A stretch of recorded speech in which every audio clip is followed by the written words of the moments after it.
If you pulled for Carlotta, you're definitely losing out on damage, but you just don't know it yet.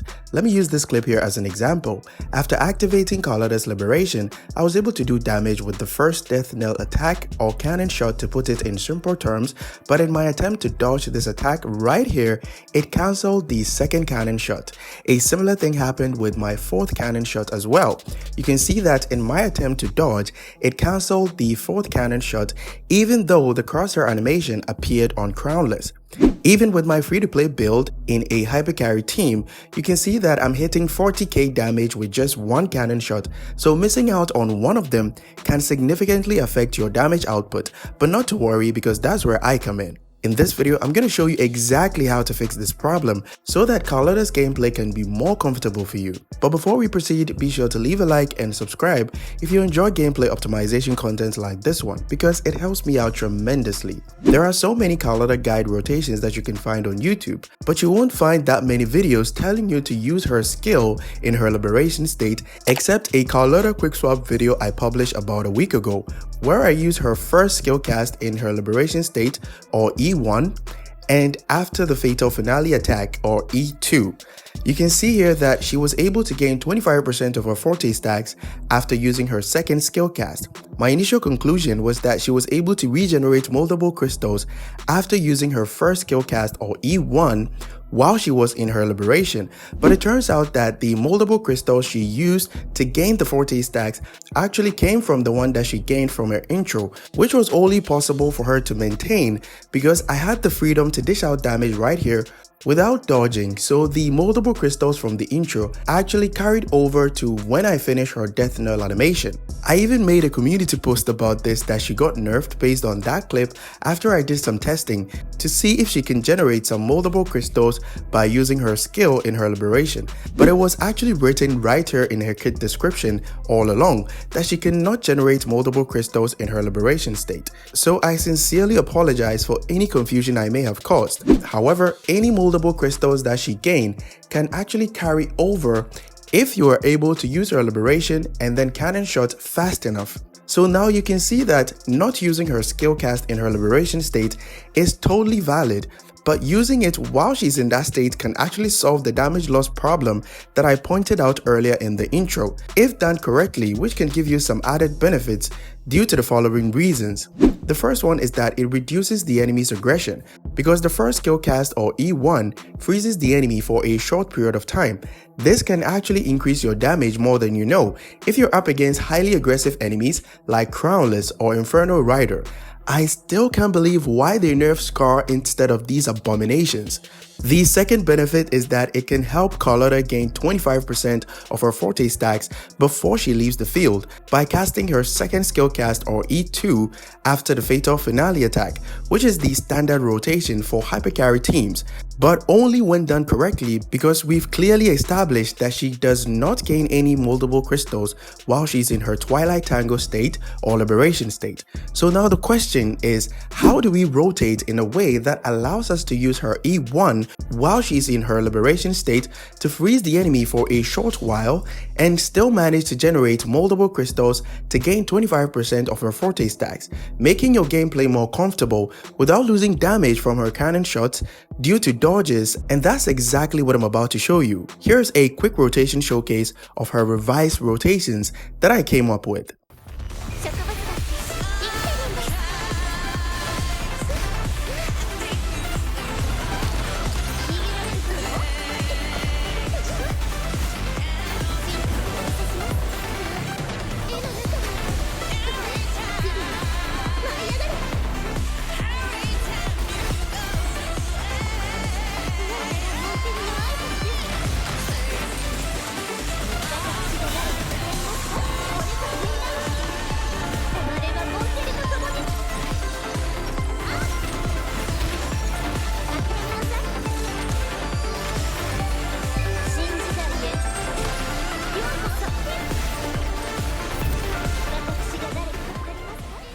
If you take a look at the kit description of Carlotta's forte called Imminent Oblivion, the last part reduces the cooldown of her resonance skill, Art of Violence, by 6 seconds, and my initial thought was that this is a quality of life change that can help you in the overworld to help you use your resonance skill multiple times if you decide to stay on Carlotta for a long period of time.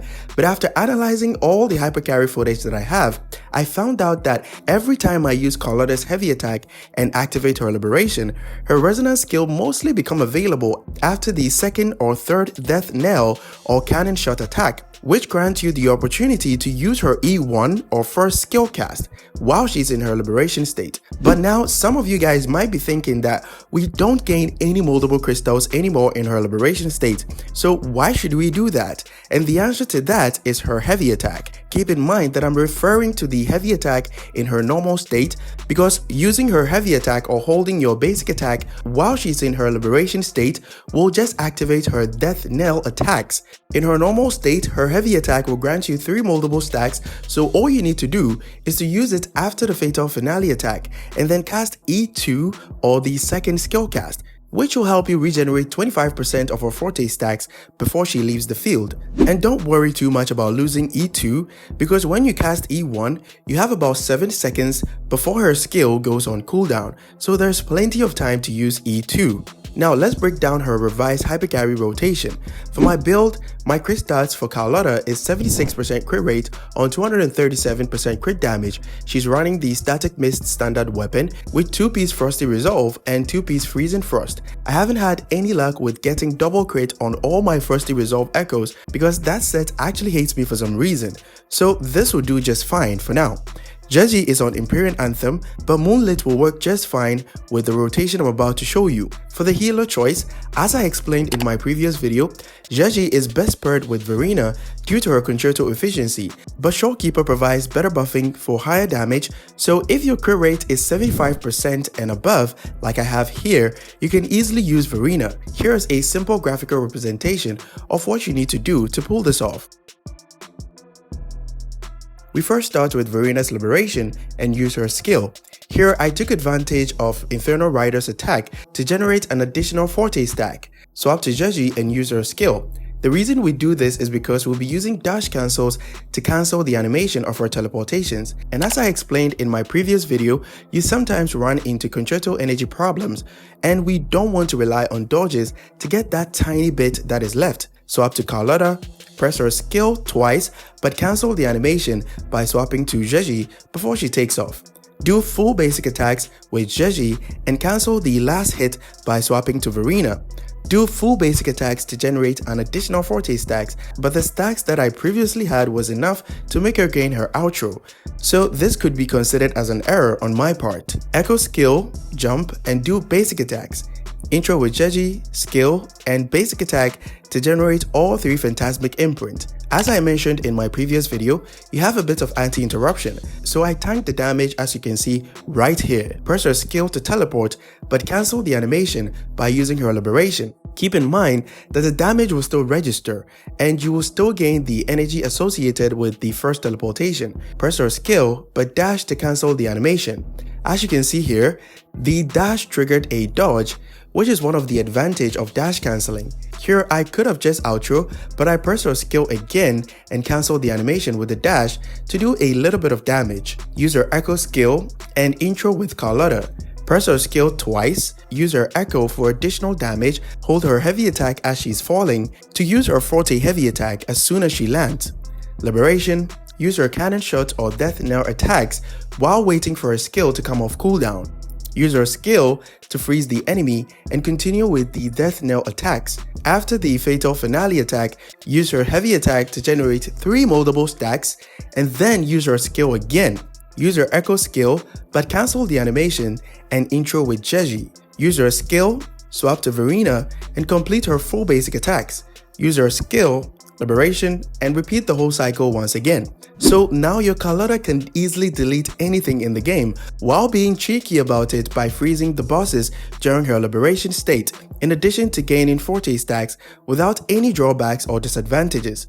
Thank you so much for watching, and be sure to leave a like and subscribe to help support the channel. If YouTube gets it right, you should like this video that pops up on your screen, so be sure to give it a watch and join the Discord community. Link will be in the description. Catch you guys in the next one. Bye bye.